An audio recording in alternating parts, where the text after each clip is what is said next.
욥기 강의 13번째 시간입니다. 오늘은 맞지만 동의할 수 없는 엘리후의 주장이라는 제목으로 말씀 전합니다. 맞지만, 맞는 말이지만 동의할 수 없는 엘리후의 주장이라는 제목으로 말씀 전합니다.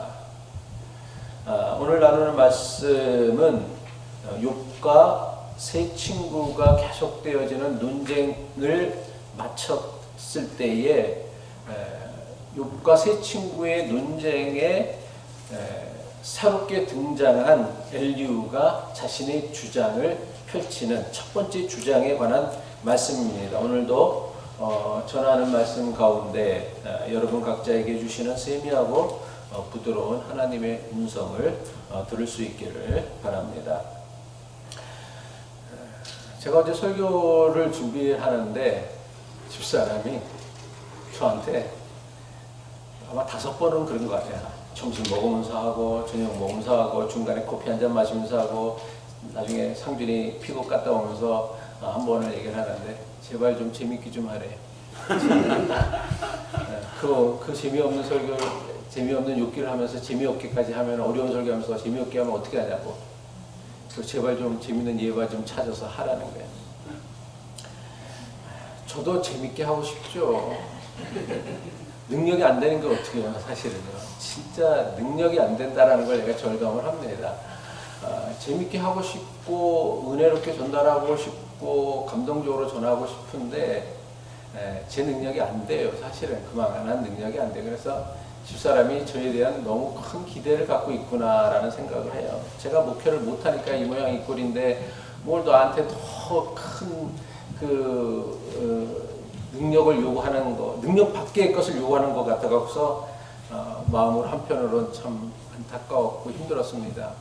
제가 재미있게 할 수 있는 능력이 없었고 사실은 설교 준비를 하면서 주보에다가 그 문제도 싣고 그 다음에 파워포인트도 만들어서 파워포인트 만드는 거 되게 많은 정성이 들어가요, 사실은요. 그래서 여러분들의 좀 관심과 집중을 끌어보려고 하고 있고, 그리고 또 재미없는 대신 좀 뭔가 진지하고 또 반드시 좀 이렇게 생각해 봐야 할 문제들을 제시하고 싶어서 설교 준비하는 게 저에게는 사실 너무 힘들어요, 사실은요. 어제도 3시까지 준비를 했는데 뭐 하고 나면은 별거 아닌데 준비하는 과정은 너무 힘들어요, 사실은요.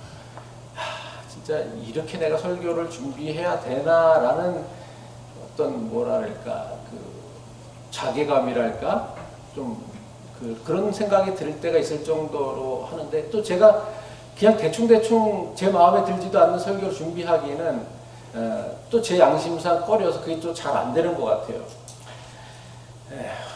오늘도 재미없는 설교입니다만 열심히 좀 들어주셨으면 좋겠습니다. 욥기 3장부터 31장까지는 욥과 욥을 위로하기 위해 찾아온 세 친구가 욥이 겪는 고난 또 재앙에 대한 원인과 이유에 대하여 세 차례에 걸쳐서 신앙 논쟁을 벌이는 말씀입니다. 욥의 고난에 대한 세 친구, 욥을 찾아왔던 세 친구 엘리바스와 빌닷과 소발의 공통된 주장이 무엇이었습니까? 욥을 찾아와서 욥과 신앙 논쟁을 벌였던 세 친구의 공통된 주장은 욥이 겪는 재앙과 고난에는 분명한 원인과 이유가 있다라는 거예요. 그렇잖아요. 모든 일에는 원인이 있고 이유가 있을 거 아니에요. 네가 겪는 재앙에도 고난에도 반드시 이유가 있고 원인이 있다라는 거예요. 그런데 이 모든 재앙과 고난의 가장 큰 결정적 원인은 무엇이다?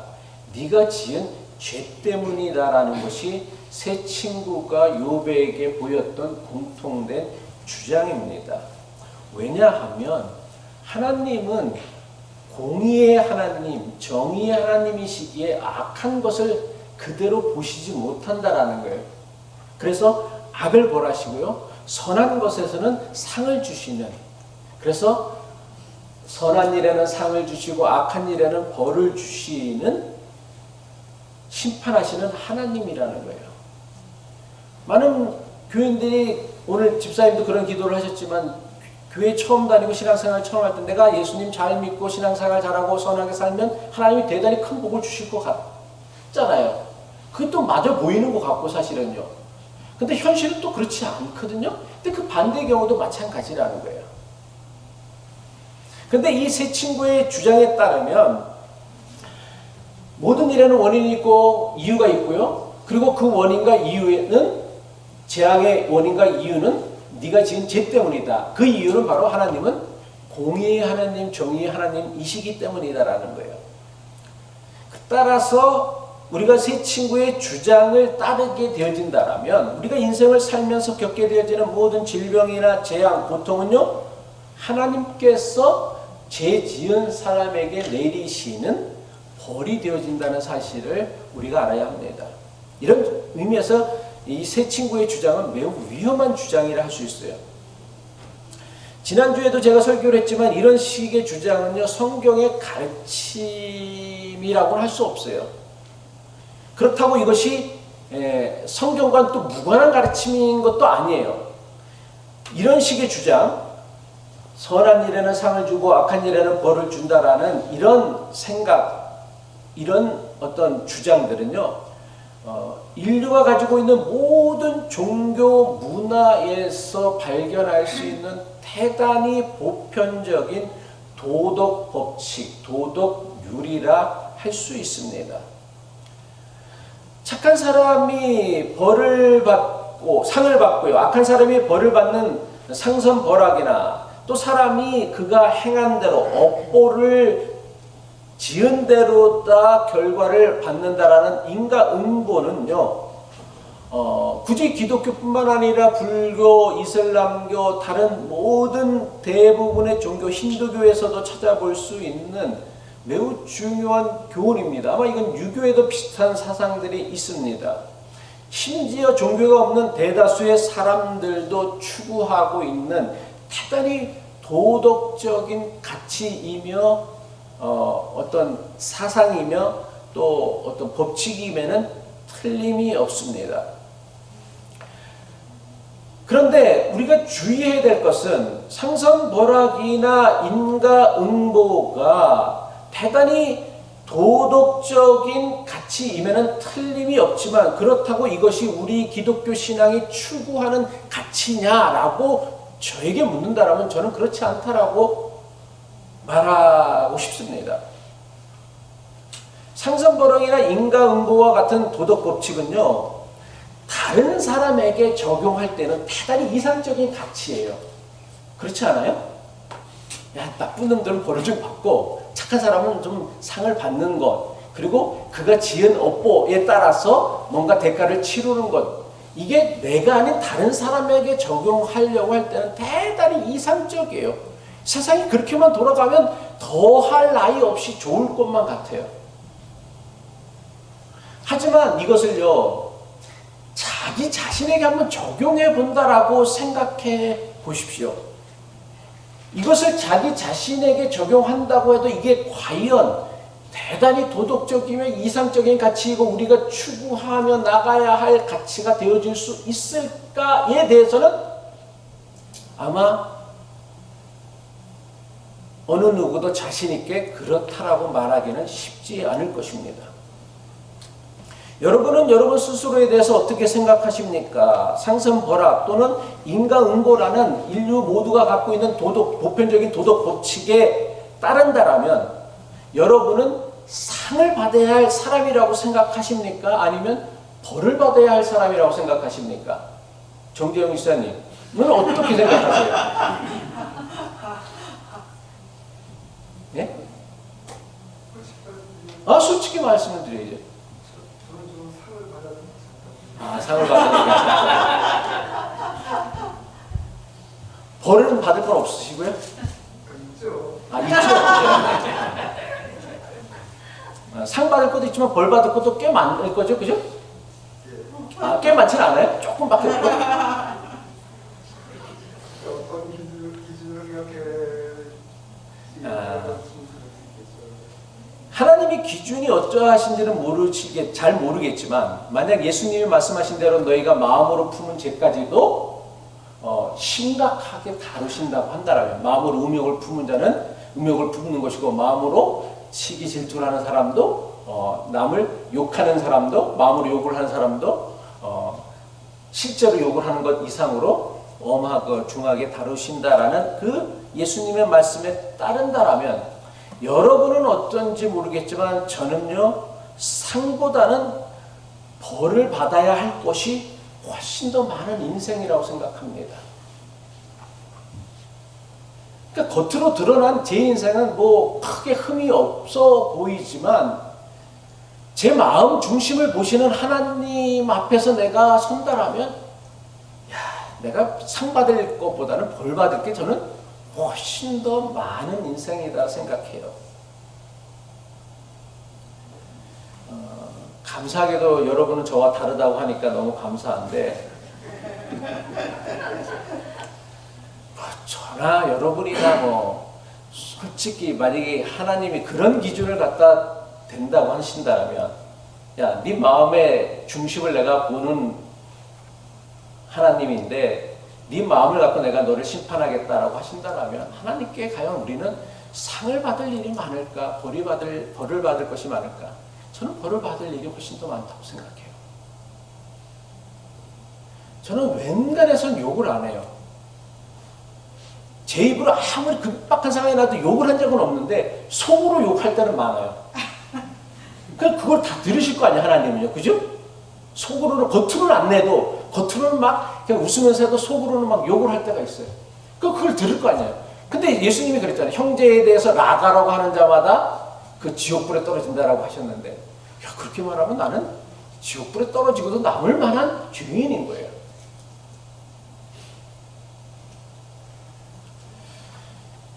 제 개인적인 주장일지 모르겠지만은, 하나님 앞에서 자신은 벌 받을 것은 하나도 없고 상 받을 것만 있다라고 생각할 수 있는 사람은 저는 하나도 없다라고 생각합니다. 성경은요, 사람에 대해서 어떻게 설명하고 있냐면, 로마서 3장 10절의 말씀이죠. 사도 바울의 가르침인데, 기록된 바 의인은 없나니 하나도 없으며 라고 사도 바울이 얘기하고 있습니다. 이 사도 바울의 말씀은 시편과 전도서 7장 20절의 말씀을 인용한 것인데, 선을 행하고 전혀 죄를 범하지 아니하는 의인은 세상에 없기 때문이다. 이것이 인간에 대한 성경의 가르침이라는 거예요. 인간의 본질에 대한 성경의 가르침이라는 거예요. 우리의 중심, 우리의 내면을 보시는 하나님 앞에서 자신의 의의를 주장할 수 있는 사람은요, 저는요, 단 하나도 없다라고 믿습니다. 이것은요, 비록 성경에 나오는, 그래서 하나님조차도 2번이나 인정하였던 최고의 의인이 누구예요? 성경에 나오는 최고의 의인이 누구예요? 여러분은요? 예? 욥이에요. 이건 하나님도 인정하신 거란 말이에요. 근데 성경에 나오는 최고의 의인이라고 하는 욥조차도 하나님 앞에서는 의롭다 할 수 없는 게 우리 인생의 연약함이란 말이에요. 기독교 신앙은요, 그래서 기본적으로 모든 사람은 하나님 앞에서 죄인이다라는 것을 선언하고 있습니다.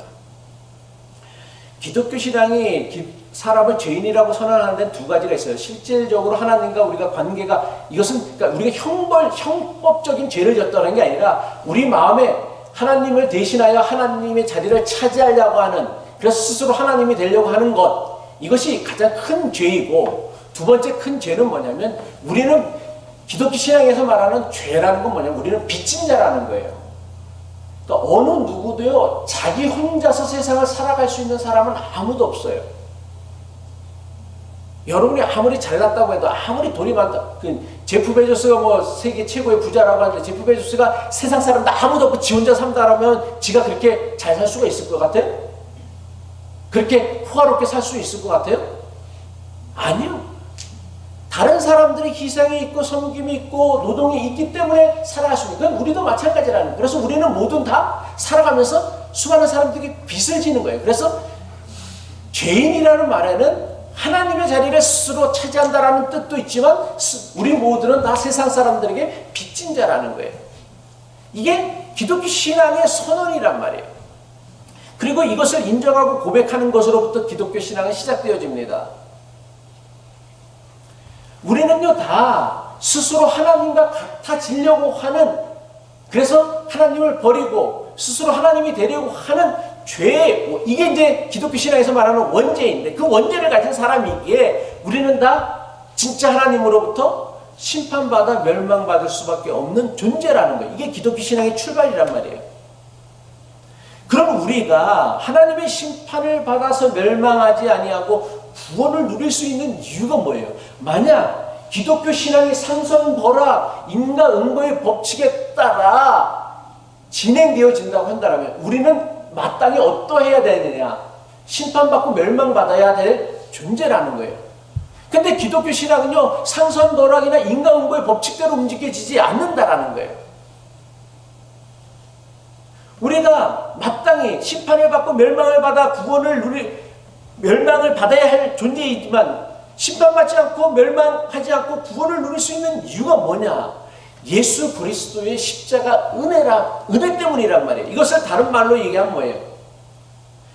하나님께서 우리에게 베푸시는 용서의 은혜 때문에 우리는 심판받지 않고 멸망받지 않고 예수 그리스도의 십자가 은혜로 구원의 은혜를 누릴 수 있다라는 거예요. 그러니까 기독교 신앙은요, 다른 모든 문화가 갖고 있는, 종교 문화가 갖고 있는 인과응보나 상선벌악의 법칙에 딱 맞아떨어지지 않는다라는 거예요. 인과응보나 상선벌악의 법칙은 뭐예요? 인류가 이상적인 가치로 생각하는 그 오랜 세월 동안 이상적인 가치로 생각했던 것들은 뭐예요? 모든 지은 죄에는 대가를 치러야 된다라는 거예요. 그리고 그 업보를 갚기 위해서 희생해야 되고 노력해야 된다라는 거예요. 그런데 우리는요, 그래서 불교는 뭐냐면, 불교인지 힌두교 가르침은 뭔지, 어떤 사람은 업보를 가르치기 위해서 뭐 999번을 다시 윤회를 반복해야지 그 업보를 갚을 수 있대. 그러면서 윤회를 반복하는 999번 동안 아무 죄를 짓지 않아야 된대. 그럴 수가 어떻게 있어요? 그 얘기는 뭐냐면, 결국은 인간은요, 자신이 지은 업보를 다 갚지 못한다라는 거예요. 여러분이 살면서 지은 죄들을요, 여러분이 다 갚을 수 있다라고? 여러분이 다른 사람에게 준 상처들, 또 어떤 시세 많은 마음들, 욕했던 것들, 미워했던 마음들, 질투했던 마음들을 살아가면서 다 갚을 수 있다고요? 그럴 수는 없어요. 그럴 길은 없다라는 거예요. 그래서 우리에게 뭐가 필요한 거예요? 용서가 필요한 거예요. 용서가 아니고서는요, 우리는 절대로 이 윤회의 업보라는, 불교에서 말하는 윤회의 업보, 인과응보의 업보, 상선벌악의 업보로부터 벗어날 길이 없다란 말이에요. 욥의 세 친구가 내세우고 있는 상선벌악이나 인과응보라는 도덕법칙이 대단히 매력적이고요, 이상적인 가치처럼 보입니다. 하지만 이것은요, 철저하게 남에게 적용할 때만 그럴 수 있다라는 거예요. 이거를요, 자기 자신에게 엄격하게 적용한다면요, 이것은요, 대단히 이상적이고 도덕적인 법칙이기보다는 대단히 잔인한 법칙이 되어진다라는 거예요. 하나님께서요, 우리 중심을 보시는 하나님께서 우리의 죄를 다 일일이 보시고서 그것을 지은 죄값대로다 우리에게 책임을 묻고 벌을 주신다고 한다면요, 그 인생이 얼마나 불행해질 수밖에 없겠어요. 따라서 정말 우리에게 필요한 것은요, 상선벌악이나 인과응보의 도덕법칙이 아니에요. 정말 우리에게 필요한 법칙은요, 우리를 용서하시는 십자가의 은혜가 우리에게는 필요하다는 거예요.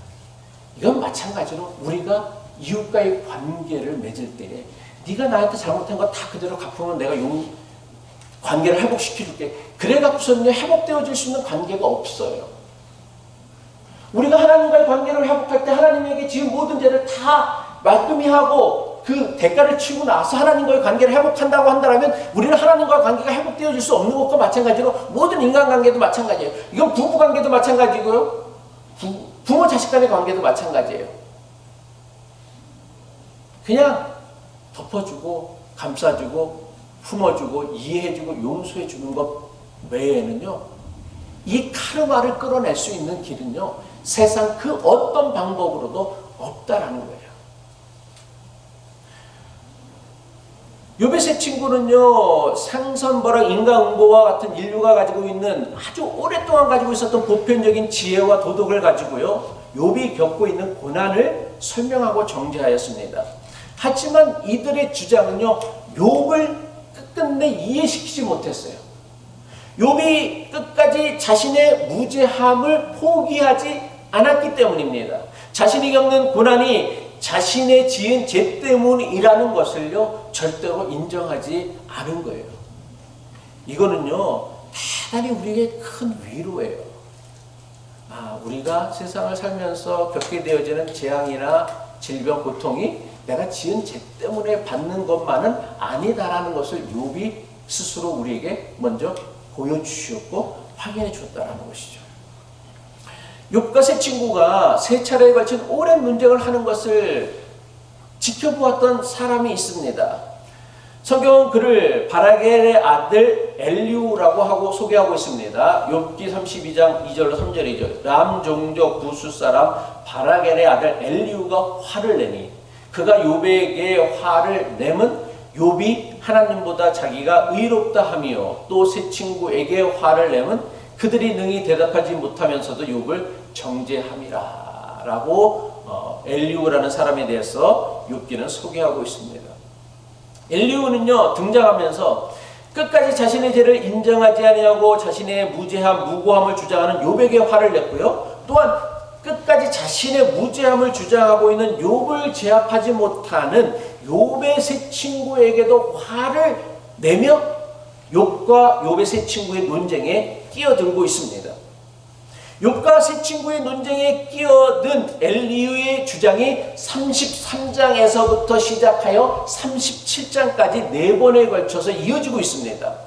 하지만 욥은요, 엘리우의 그야말로 1장 연설을 4번에 걸친 1장 연설을 듣고도요, 여전히 자신이 겪고 있는 고난에 대한 답을 찾지 못해요. 욥이 세 친구의 주장과 마찬가지로 엘리의 주장 역시 욥에게는 아무런 도움이 되지 않았다라는 것입니다. 이런 점에서 본다면 엘리의 등장이 굳이 불필요한 등장처럼 여겨질 수 있습니다. 욥의 세 친구 역시 욥을 설득시키지 못하고 욥을 납득시키지 못했던 것과 마찬가지로 새롭게 등장하여 새로운 논리 주장을 펼치는 엘리의 주장 역시 욥을 납득시키지 못했다란 말이야. 그래, 아무 도움이 되지 못하니 사실은 엘리우가 굳이 등장할 필요가 있었느냐라는 생각이 들 수 있습니다. 하지만 우리가 욥기를 읽으면서 그 반복되어지는 욥과 세 친구의 논쟁을 우리가 지켜보고 또 읽어야 하는 이유는 뭐냐면, 욥과 세 친구가 벌인 논쟁은요, 인생의 고난에 대한 해결책이나 답을 가르쳐 주기 위함이 아니다라는 거예요. 욥기는요, 욥과 세 친구의 논쟁을 통하여서 인생을 살면서 겪게 되어지는 재앙이나 고난에 대한 우리의 잘못된 생각이나 편견을 드러내기 위함이라는 거예요. 그래서 사실 우리는 욥기를 읽으면서 욥과 동일시하기보다는 누구랑 동일시하는 게 맞느냐면 욥의 세 친구나 엘리우와 동일시하는 게 맞아요.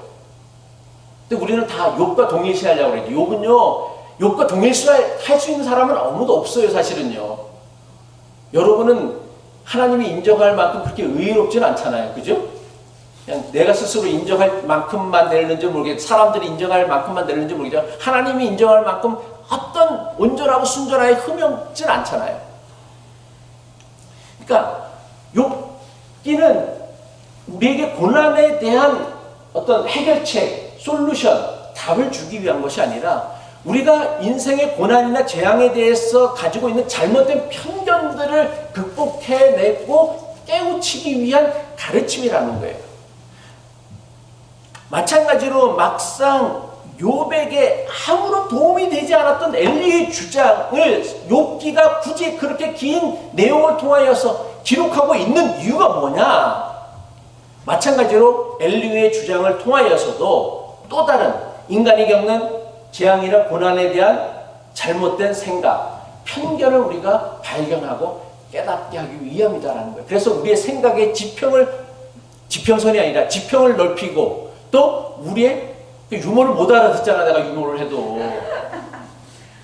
그러니 나보고 무슨 유머를 자꾸만 하라고 얘기를 하면 안 되지. 이 유머인데 유머를 못 알아듣지. 아무도 모르시잖아, 지금. 지평을 넓히고 하나님에 대한 어떤 그 관점, 시각을 확보하기 위함이다라는 거예요. 성경은요, 아주 재밌는 표현을 이렇게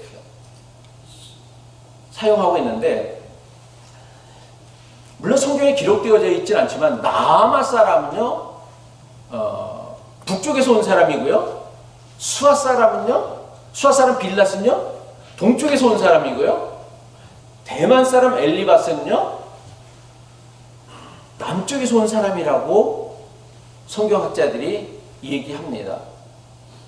그러니까 욥을 찾은 세 친구가 엘리바스는 남쪽에서 오고 빌닷은 동쪽에서 오고 나아마 사람은 북쪽에서 왔다라는 것, 이것이 무엇을 의미합니까? 이건 뭐를 나타내는 메타포냐면, 세상 곳곳에서, 사방 곳곳에서 엘리후는 그렇다면 서쪽에서 온 사람이겠죠. 왜? 엘리후는 어디 사람이에요? 히브리 사람이죠. 히브리 사람은 지중해 연안에 끼어져 있으니까 팔레스타인 사람이니까 당연히 서쪽에 있는 사람이겠죠. 그러니까 이 동서남북 사방에 있는 사람들의 법칙, 이론을 가지고서 욥의 고난, 욥이 겪는 재앙을 해결하려고 했지만 결국은 해결하지 못한다는 걸 나타낸다는 거예요. 특별히 나아마 사람과 수아 사람과 대만 사람이 북쪽과 동쪽과 남쪽에서 왔다라는 건 뭐냐면, 이들의 주장이 세상 곳곳에서 나타나고 있는 대단히 일반적이며 보편적인 지혜이며 도덕이다라는 것을 나타내는 메타포예요. 반면에 새롭게 논쟁에 끼어든 엘리후라는 이름이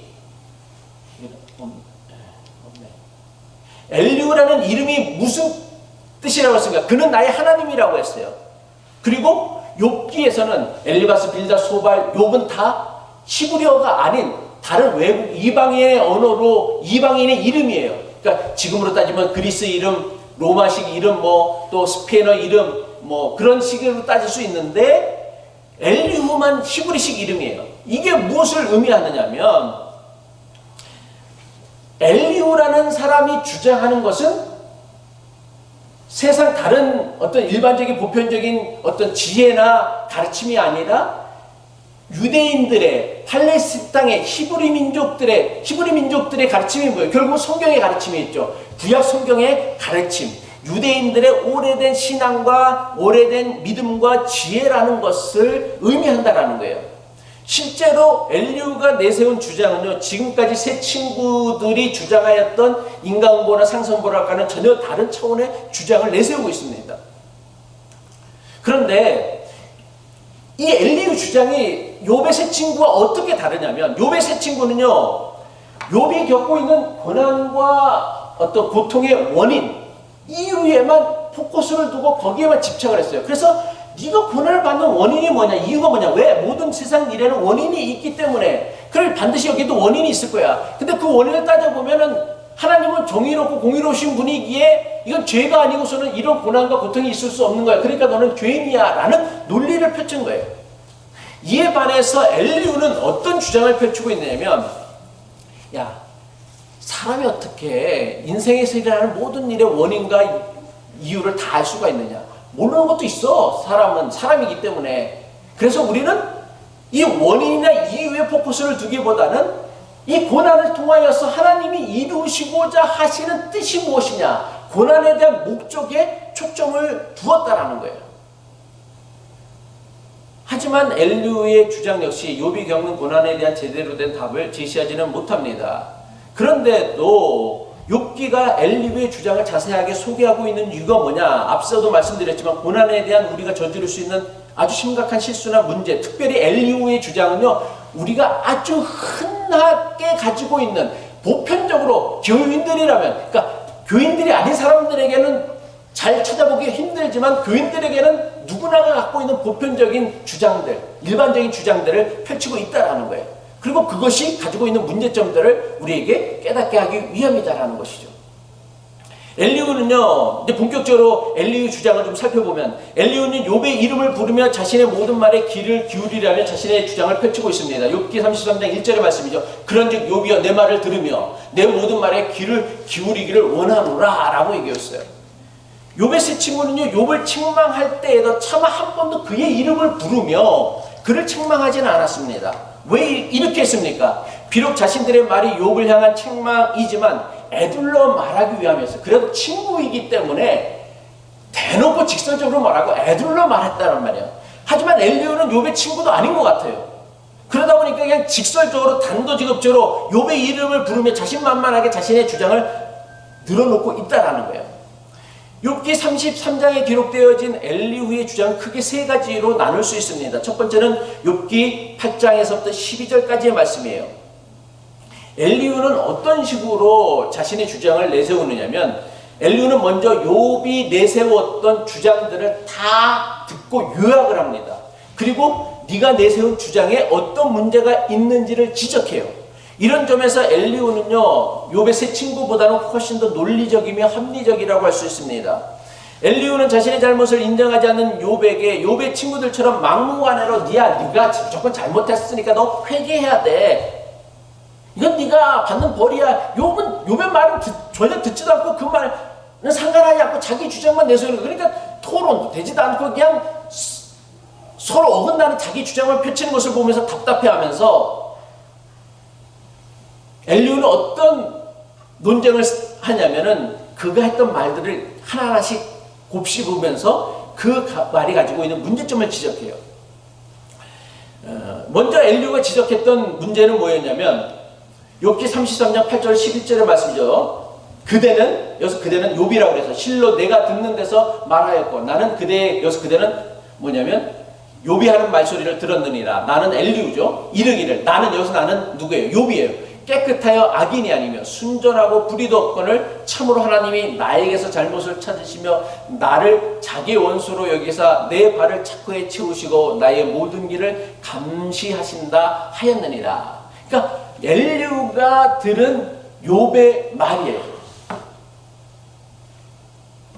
엘리후는 이런 욥의 주장이 의롭지 않다라고 지적합니다. 왜 욥의 말이 의롭지 못하다고 이야기하고 있습니까? 엘리후는요, 욥이 하나님께서는 사람보다 크다는 사실을 네가 놓쳤다라는 거예요. 그래서 욥기 33장 12절의 말씀에 내가 그대에게 대답하리라. 네가 이렇게 말했는데 내가 너에게 대답하리라. 이 말에 그대가 의롭지 못하니 하나님은 사람보다 크심이니라.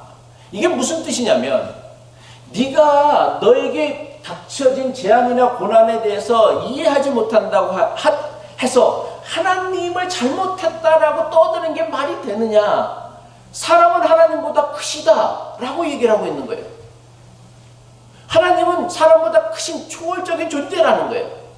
그러니까 사람은 결코 하나님이 하시고자 하시는 그 크고 원대하신 뜻을 다 이해하지 없다라는 거예요. 그러니까 네가 이해하지 못하는 건 당연한 거야. 근데 그걸 갖고서 네가 이해하지 못한다고 하나님을 원망하고 불평하는 게 말이 되느냐. 엘리후는요, 욥이 하나님은 사람보다 크다는 사실을 미처 깨닫지 못했다고 여긴 거예요. 그래서 자신이 겪는 재앙과 불황을 받아들이지 못하고 하나님을 원망하고 원망한다라고 욥을 책망한 거예요. 엘리후의 주장이요, 대단히 그럴듯하게 들립니다. 아니, 하나님이 사람보다 크다라는 그의 주장이 틀려요? 아니잖아요. 맞잖아요. 그죠? 하나님은 우리보다 크신 분이세요. 전능하신 분이세요. 우주 만물을 창조주세요. 우리는 거기에 비하면은 한낱 미물에 불과한 존재란 말이에요. 그런데 이 엘리후의 그 지적에는요, 매우 심각한 문제가 있고요, 욥에 대한 매우 심각한 오해가 있습니다. 욥이요, 끝까지 자신의 무죄함을 주장한 것은 하나님 앞에서 자기가 아무런 죄가 없음을 주장한 게 아니었다란 말이에요. 이거는 욥의 세 친구 앞에서도 반복해요. 나도 하나님 앞에서 죄인이다. 그렇지만 욥이 주장한 건 뭐냐면 나도 하나님 앞에서 죄인이지만 그렇다고 해서 내가 겪고 있는 재앙과 고통이 내가 지은 죄에 대한 대가를 치르는 것이라는 친구들의 주장에 대해서는 욥이 결코 받아들일 수 없는 거예요. 그리고 만약 이것이 내가 지은 죄에 대한 대가라고 한다면 하나님은 너무나 불공평하다라는 거예요. 왜? 내가 지은 죄가 분명 있겠지만은 그 죄가 10자식을 잃고 전 재산을 잃고 자기 몸에 욕창이 나서 깨진 도자기로 자기 몸을 벗고 그러면서 동네에서 쫓겨나서 사람들에게 저주받은 인생이라 비난받을 만큼의 죄는 아니다라는 거예요. 이런 의미에서 욥은 자기의 무죄함을 주장했던 것이죠. 부당함을 주장, 불공평함을 주장한 거예요. 이건 한마디로 말하면 뭐냐면 우리가 살고 있는 인생에 세상에 가지고 있는 이 불공평함을 욥의 그 하소연과 한탄을 통해서 고발하고 있다라는 거예요. 전통적인 이스라엘 백성들의 사고에는 하나님께서는 이 세상을 다스리시는 분이시라고 했는데 하나님이 다스리는 세상에 왜 이런 불공평함이 존재하는가, 부당함이 존재하는가, 억울한 일이 존재하는가에 대한 한탄이고 하소연이란 말이에요. 근데 엘리후는요 그것을 잘못 이해한 거예요. 엘리후가 욥이 자신의 무죄를 주장하는 것을 하나님 앞에서 무죄하고 나는 깨끗하다라고 주장하는 것으로 오해했다는 거예요. 아니요, 욥은 그런 것을 주장했던 게 아니었대요. 그래, 내가 하나님 앞에서 죄인이지만 그렇다고 해서 내가 지은 내가 지은 하나님 앞에 지은 죄가 이런 벌을 받을 만큼 합리적이냐라는 거예요. 근데 우리가 놓치는 게 뭐냐면 악은요 절대로 공평하진 않아요. 악이라는 게 뭔지 알아요? 하나님은 공평하신 하나님인데 악은 절대로 공평하지 않아요. 그래, 악은 어떻게 하냐면 잘못한 사람한테도, 그러니까 사기꾼한테 인생을 형통하게 만들고요, 의로운 사람한테 인생을 불행하게 만드는 거예요. 그래서 세상을 왜곡시켜 버리는 거예요. 타락하게 만드는 거란 말이에요. 그러니까 욥이 고백하고 있는 것은 그 세상의 불공평함, 악의 그 불공정함에 대해서 이야기를 하는 거예요. 물론 하나님을 대상하죠. 그가 알고 있기, 그가 갖고 있었던 생각에는 하나님께서 이 모든 일들을 주관하신다고 믿었지만은 우리가 욥기 1장 2장에서 배운 게 뭐예요? 이 모든 일들을 주관했던 사람이 누구였어요? 사탄이었단 말이에요. 사탄이 하는 일이 그런 거란 말이에요. 이런 것을 통해서 우리로 하여금 신앙에 대한 회의를 가지게 하고 문제를 가지게 만든다라는 거예요. 근데 엘리후는 그것을 깨닫지 못하고 발견하지 못했던 거예요. 두 번째 엘리의 주장은 13절에서부터 21절까지 말씀입니다. 13절에 나와 있듯이 욥은요 자신이 겪는 고통에 대해 아무 답도 주시지 않는 하나님의 침묵에 대해서 불평하고 있습니다. 하나님께서 사람의 말에 대답하지 않으신다 하여, 이거는 엘리후가 욥의 말을 인용하는 거예요. 야, 네가 하나님이 너의 말에 대답하지 않으신다고 하여 어찌 하나님과 사람이 논쟁하겠느냐. 하나님은 한번 말씀하시고 다시 말씀하시되 사람은 관심이 없도다. 하나님이 이미 너한테 다 말씀하셨어. 근데 네가 듣지 않은 거야. 이게 엘리의 주장이란 말이에요. 엘리후는요 두 가지로 하나님께서 말씀하신다라고 주장하고 있습니다. 하나는요 우리가 너무나 잘 알고 있는 것이요, 꿈과 환상으로 우리에게 경고해 주신다라는 거예요. 꿈과 환상은 하나님께서 사람에게 나쁜 행실을 버리고 교만하지 않게 하시려는 하나님의 경고라는 거예요. 그래서 욥기 33장 15절로 17절에 보면 사람이 침상에서 졸며 깊이 잠들 때에나 꿈에나 밤에 환상을 볼 때 그가 사람의 귀를 여시고 경고로서 두렵게 하시니 이는 사람에게 그의 행실을 버리게 하려 하심이며 사람의 교만을 막으려 하심이라. 그래서 이제 이런 생각들이 있잖아요, 다들요. 그래서 좀 꿈자리가 사납고 불편하면은 좀 이상한 꿈을 꾸면은 다들 그냥 걱정을 하잖아요. 야, 꿈자리가 뒤숭숭했는데 오늘 나 괜찮을까? 그럼 막 또 꿈 해몽도 막 찾아봐. 교회 다니는 사람들도 막 찾아보고, 아닐 거야, 괜찮을 거야 라고 또 나한테도 또 전화도 막 해요. 꿈이지 무슨 그게 무슨 괴시라고. 다른 하나는 뭐예요? 육체의 질병으로 징계하신다라고 엘리후는 주장하고 있습니다. 엘리후는요 육체의 질병이야말로 인간의 잘못을 벌주시는 하나님의 징계라고 여긴 것입니다. 욥기 33장 19절의 말씀이죠. 혹은 사람의 병상의 고통과 뼈가 늘 쑤심의 징계를 받나니. 네가 몸이 아프거나 뼈가 이렇게 쑤시는 건 다 하나님의 징계야. 너를 벌주시기 위한. 이거는 하나님의 말씀이란 말이야. 너를 깨닫게 하기 위한 하나님의 말씀이라는 거야. 그러니까 꿈과 환상 또는 질병, 이런 것들이 하나님이 우리에게 주시는 말씀, 계시라는 거예요. 이런 엘리후의 주장은요 많은 교인들이 흔히 가지고 있는 생각이며 믿음입니다.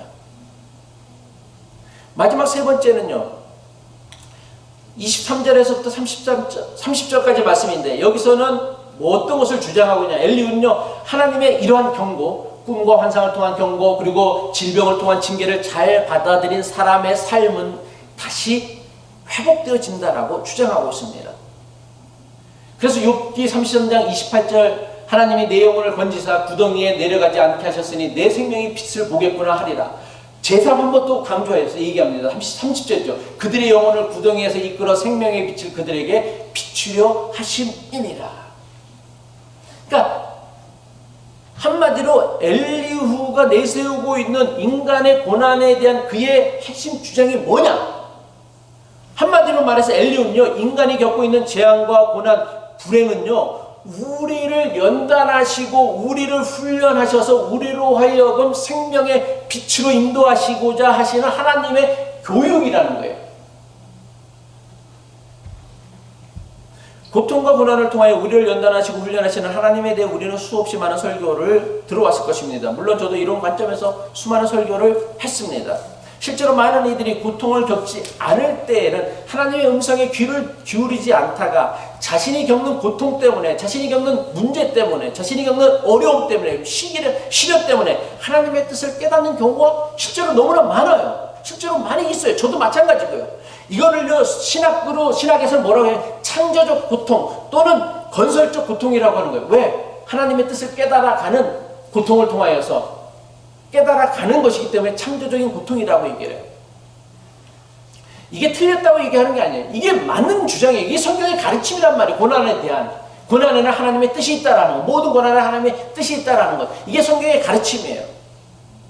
그런데 엘리후의 이런 주장에 대해 과연 욥이 선선히 동의할 수 있을까요? 만약 여러분이 욥과 같은 입장이라고 한다면 야 네가 겪는 모든 고통은 하나님이 너를 구덩이에서 건져서 빛으로, 생명의 빛으로 인도하시기 위한 훈련이고 연단이고 시련이야. 그러니까 참고 견디고 인내해 라고 얘기한다면 여러분 순순히 이 엘리후의 주장에 동의하시겠느냐라는 거예요. 제가 욥과 같은 처지는 될 수 없지만 만약 제가 욥의 처지라고 한다면 저는 절대로 여기에 동의할 수 없습니다.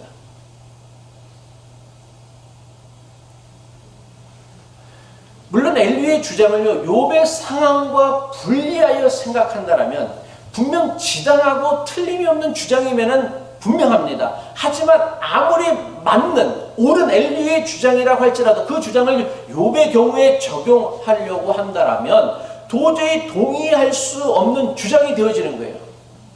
그러니까 엘리후의 주장이 틀린 건 아닌데 엘리후의 주장을 욥의 상황에는 적용할 수 없는 주장이 되어진다는 거예요. 근데 우리가 인생을 살면서 이런 일들이, 이런 것들이 너무나 많다는 거예요. 이게 분명 맞는 말인데 내 상황에는 딱 맞게 적용할 수 없는 거예요. 받아들일 수 없는 게 있다란 말이에요. 틀린 것도 아니에요. 거부할 수도 없어. 논리적으로. 틀린 것도 아니고 성경적으로 틀린 것도 아닌데 이게 내 상황에 딱 맞아떨어지지 않는 것들이 우리 삶에는 너무나 많다라는 거예요. 왜? 우리 인생은 그만큼 심층적이란 말이에요. 복잡하다란 말이에요. 똑같은 상황이 없다란 말이에요. 그래서 어떤 성경의 한 가지 법칙을 가지고 너에게 그대로 적용한다라는 건 매우 위험한 일이 되어진다는 거예요. 그러니까 엘리후의 주장이 보편적인 주장으로서 성경의 가르침이고 우리가 믿어야 되는 가치이면은 분명하게 맞지만은 그것을 섣불리 함부로 욥의 상황에 적용할 수는 없다라는 거예요. 이런 일들이, 이런 법칙들이요, 이런 성경의 가르침들이 성경에는 엄청나게 많다는 걸 알아야 돼요. 근데 우리는 다 무조건 이게 성경이요, 이게 성경적이요 하면서 이걸 무조건 네 상황에도 적용해야 된다고 얘기하는 것은요, 영적인 폭력이란 말이에요. 은혜가 아니라.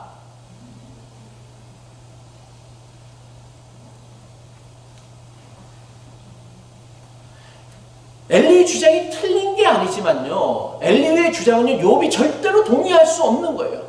아니 나를 뭐 구원의 생명의 빛으로 건져주신다고 했는데 내 아들이 열이 주셨어. 자식이 열이 죽었어. 내가 자식 열을 보내고 나서 뭘 내가 어떤 더 큰 영화를 보겠다라고 그거를 시연으로 연단으로 깨달을 수 있는 사람이 누가 있겠냐는 말이에요. 그리고 하나님은 그런 식으로 우리를 연단하지 않으시죠. 이거는요 사람의 탐욕이거나 사람의 실수이거나 아니면 악한 사탄의 계고인 것이지 이게 어떻게 하나님의 뜻이고 이게 하나님의 어떻게 시련이고 이게 어떻게 하나님의 연단일 수 있냐는 거예요. 그렇게 따지면 세월호도 하나님의 연단인 거고 9.11도 하나님의 연단인 거예요? 아니잖아요. 그렇게 말할 수 없다라는 거예요. 이렇게 주장하는 것은요, 욥의 세 친구가 범했던 실수를요, 엘리후 역시 똑같이 반복하는 것에 지나지 않습니다. 분명 고난에 대한 엘리후의 주장은요, 욥의 세 친구들보다 훨씬 더 진일보한 가르침이면은 틀림이 없습니다. 그렇지만 엘리후의 주장을 욥의 상황에 그대로 적용하는 데에는 여전히 심각한 문제가 있다는 사실이에요. 왜 그렇습니까? 자신이 가진 신앙의 기준으로만 타인의 고통을 이해하려고 했기 때문이에요. 그러니까 우리가 인간공부나 상상과학도요, 남에게 적용할 때는요 대단히 도덕적이고 이상적인 가치가 되지만 그것을 나에게 적용할 때는 하나도 안 맞는 잔인한 법칙이 되어지는 것과 마찬가지라는 거예요. 그래서 우리가 고난을 당할 때는요, 우산을 씌워주는 것보다 우산을 걷고 함께 비를 맞아주는 게 공동체가 보여줘야 될 자세이고 태도란 말이에요. 근데 우리는 우산 씌워주면서 이미 비에 다 맞았어. 거기다 우산 수준들 아무 소용이 없는데 거기다 우산 씌워주면서 야, 이건 시련이고 연단이고 하나님이 참고 견디면 이게 견딜 수 있어요 라고 얘기하는 것은요, 아무 짝에도 쓸모가 없는, 오히려 그 사람을 더 큰 상처를 내게 할 수 있는 거예요. 기독교의 신앙이 왜 위대하냐면, 하나님은요, 야, 니들이 이런 일들을 하고 이런 일, 하나님을 벗어났으니까 니들이 회개하고 돌이켜서 나에게로 오라고 얘기하지 않고요, 하나님이 직접 사람이 되어져서 사람과 똑같이 고난을 받으셨어요. 함께 이 고난의 길을 가셨어요. 예수님이 죄가 있어서 고난의 길을 가신 거예요? 아니요, 함께 걸어가는 거예요. 이게 중요하다란 말이에요. 누군가와 함께 연대하면서 걸어가는 것, 이게 공동체고 이게 교회란 말이에요. 우산 씌워주면서 야, 이거 이렇게 해갖고서 팩트 폭행이라고 하죠. 팩트 폭행. 진리라고요, 다 진리가 우리를 치유하고 회복해 주는 게 아니에요. 팩트로 다 폭행을 갈 수가 있다는 것, 이게 우리가 갖고 있는, 교인들이 갖고 있는 매우 심각한 위험성이라는 거예요. 특히 우리는요, 진리를 알고 진리를 추구하는 사람이기 때문에 진리에 너무 민감해요. 근데 그 진리라는 게 뭐예요? 말이 아니에요. 삶이고요, 연대하는 마음이고요, 공감하는 마음이고요, 동행하는 마음이란 말이에요. 근데 우리는 그걸 자꾸만 이론으로만 생각을 한다는 거예요. 말로만 생각한다, 논리로만 생각을 한다는 거예요. 말씀을 마칩니다. 자신의 주장이 아무리 옳다고 해도요, 자신의 기준으로 다른 사람의 고통이나 고난에 대해 함부로 판단하거나 정죄하는 건요, 대단히 위험한 일이에요. 매우 위험한 일이에요. 내가 알고 있는 성경의 그 원리를 갖고요, 모든 사람에게 그대로 적용할 수 있는 그런 삶의 환경, 처지는 똑같은 사람 하나도 없다라는 거예요. 설령 나에게 이것이 도움이 됐다고 해서 이것을 너에게도 적용하라고 하면 아니요, 안 돼요. 그러니까 쉽게 얘기하면 그렇잖아요. 아버지가 살아온 삶을요, 아들한테 야, 너도 나같이 똑같이 살아 라고 하면 아들이 아버지랑 똑같이 살면 아들이 잘 살 수 있을 것 같아요? 아무리 아버지가 제프 베조스라고 해도, 아무리 아버지가 빌 게이츠라 그래도 야, 너 나같이 똑같이 살아, 그러면 어떻게 되는 거야? 아들 인생도 망치는 거예요, 지 아버지처럼. 근데 우리가 이런 실수를 밥 먹듯이 저지르고 있다는 거예요. 이거는요, 하나님의 자리를 내가 차지하려는 영적 교만이에요. 우리가 예수 그리스도를 믿는 믿음을 통하여 배워야 하는 영성은요, 더 많이 용서하고요, 더 많이 품어주고요, 더 많이 이해해 주는 것을 배우는 것이지, 자신이 가지고 있는 잣대로, 기준으로 다른 이들의 잘못을 판단하고 정죄하고 책망하고 심판하는 것 아니다라는 거예요. 심판은 하나님께 속한 일이에요. 심판은 하나님께 맡겨두고 우리는 그 사람을 어떻게든 공감해 주려고 하고, 이해해 주려고 하고, 품어 주려고 하고, 용서해 주려고 노력해 보는 것, 이게 우리가 할 수 있는 최선인 거예요. 여러분이 팩트를 갖고요, 아무리 얘기를 한다고 해서 그 사람이 바뀌느냐? 아니요, 그렇지 않다라는 거예요. 물론 재설교 한다고 해서 여러분이 안 바뀌는 것과 똑같은 것과 마찬가지인 거예요. 그냥 내가 듣고서 내가 깨닫는 거지. 이거는 뭐 나도 나한테 하는 얘기예요, 저도. 그래서 뭐 설교하면서 이 설교로 교인들을 바꿔야 되겠다, 변화시켜야 되겠다, 그 길이 안 하려고 내가 하는 설교란 말이야. 꿈도 안 꿔요, 나는.